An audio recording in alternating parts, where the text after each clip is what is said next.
Following much speculation and team statements, Red Bull signed Daniel Ricciardo as their third driver for the upcoming season, even though team principal Christian Horner previously stated that no contracts had been signed. The team has now made it official.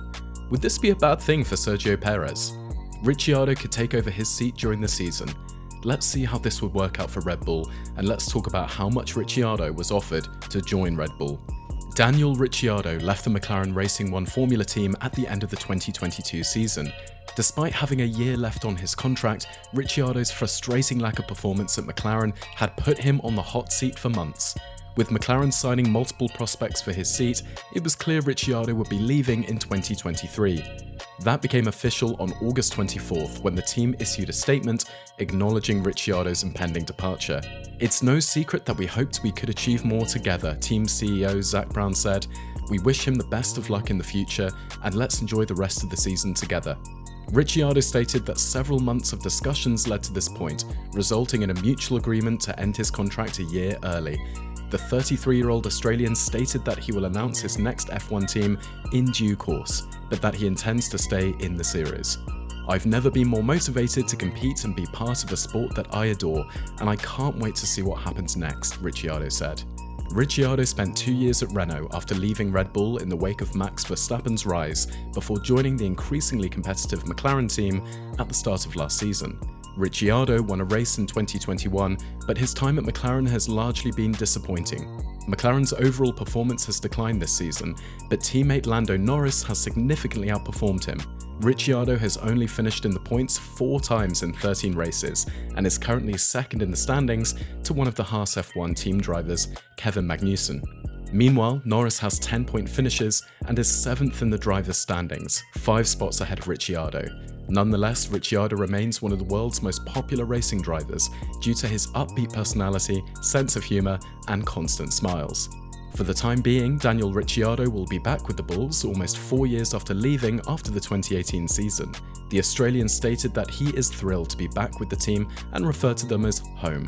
He stated, "I'm thrilled to be returning to Oracle Red Bull Racing as their third driver in 2023.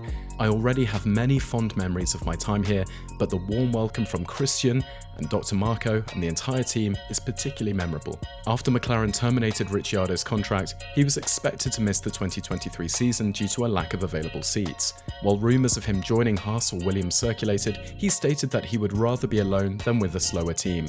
Although there was talk of him returning to Red Bull, it seemed unlikely given how well Max Verstappen and Sergio Perez have been performing for the team. With his return, he will be their third driver for the upcoming season, which could be huge for his career. Daniel Ricciardo has been a member of the Red Bull family since 2011, when his career began. He drove alongside Max Verstappen until 2018, when he left the team to join Renault. He had a good run with the French team before moving to McLaren in 2021. He had many problems with the team and was thus replaced by compatriot Oscar Piastri for the upcoming season. With the Australian having spent a significant amount of time with Red Bull, team principal Christian Horner believes that his experience will aid the team's development. He stated, "As test and third driver, Daniel will provide us with the opportunity to diversify, assisting in the development of the car and assisting the team with his experience and knowledge of what it takes to succeed in F1. With Daniel Ricciardo serving as Red Bull's third driver, opportunities may arise as his resume grows. If he's looking for a job, he might as well sign with the team for the 2024 season." Despite his bid to return to the grid in 2024, Daniel Ricciardo has admitted that his Red Bull contract does not include any details about a race return. Ricciardo stressed that his contract does not include any clauses that would require him to replace Sergio Perez in the team's second seat. However, Ricciardo has stated that he is not done with F1 and plans to return to the track after a year away. "Look, obviously on both sides we were clear," he explained. "I didn't have to say anything. They said, 'Look mate, we appreciate where you are in your career, how many races I've done. You're not going to be able to go back in time and be a fly on the wall in the back of the garage. Yes, I'll be involved. If I want to attend some debriefings, I'll do so, and I'll do some simulator work. However, for the time being, it's more of a team marketing role than a driver position.'" When asked if a race seat for 2024 was in the works, Ricciardo denied any hidden details. "It's not, in the sense that it's not there, written," he added. "It's not like, okay, if you're doing really well on the sim, we're going to promote you to a race seat. But with time, I will find my true answer if the grid is what I want again in 2024. Right now, as I sit here, I don't think I'm finished. I believe I'll want to return to the grid, but only time will tell. I'm not going to say, yeah, I can have every seat I want, but it's ultimately up to me whether I want to return. It's up to me to respond to having that fire and everything I expect to feel when the lights go out and I'm watching from the sidelines. McLaren let Ricciardo go over the summer in order to sign highly rated rookie Oscar Piastri. Following the announcement, Ricciardo was linked to a number of race seats but unable to secure another full-time drive. After meeting with Toto Wolff, he was said to be in talks with Mercedes about a possible reserve driver role. However, after a slip by Helmut Marko during the Brazilian Grand Prix weekend, he was all but confirmed at Red Bull. "It is fantastic to welcome Daniel back into the Red Bull family," said Red Bull CEO Christian Horner. "He has tremendous talent and a wonderful personality, and I know the entire factory is thrilled to have him back. As test and third driver, Daniel will provide us with the opportunity to diversify, assisting in the development of the car and assisting the team with his experience and knowledge of what it takes to succeed in F1. Ricciardo will be the team's third driver, one of several ambiguous non-racing driver roles that teams often invent to suit their needs. Ricciardo's third driver differs from his reserve driver in that he will not be expected to present at every race to drive in the event of an injury or illness. He will, however, be doing some simulator work and testing. His considerable popularity will be used for promotional and ambassadorial purposes as well. Since his departure from McLaren, the Australian has been considering reserve driver positions with Red Bull Racing and Mercedes.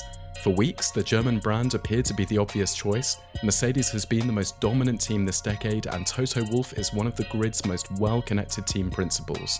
It would also have put Ricciardo in contention for a full-time drive if Lewis Hamilton didn't extend his contract beyond the end of next year, though the Briton has stated that he intends to sign a new multi-year contract. On the other hand, Red Bull Racing is a closed ecosystem that revolves around Max Verstappen and has both seats fully subscribed until the end of 2024. It does, however, return him to the scene of some of his best ever drives, when his stock was likely as high as it has ever been in Formula One. After two perplexingly difficult situations at McLaren, retracing his steps home could be the tonic he requires to recapture the lightning. This year's RB18 had inverted dynamics at launch, which suited Sergio Perez's preference for understeer. After a neck-and-neck start to the season, Verstappen's re-establishment of that bias towards oversteer explains in part why Verstappen pulled so far ahead of the Mexican. If proving himself as a capable frontrunner is the goal, Red Bull Racing will be a willing partner. The team understands Ricciardo's capabilities better than arguably any other team in the sport, and Horner has frequently expressed his confusion over the last 2 years as to why the Australian has suddenly gone off the boil at McLaren. Despite a relatively modest junior CV, the Red Bull program first recognised Ricciardo's potential. It may take Red Bull to locate it again. Thanks for watching. Please subscribe to the channel, leave a like, and share the video with your friends and family.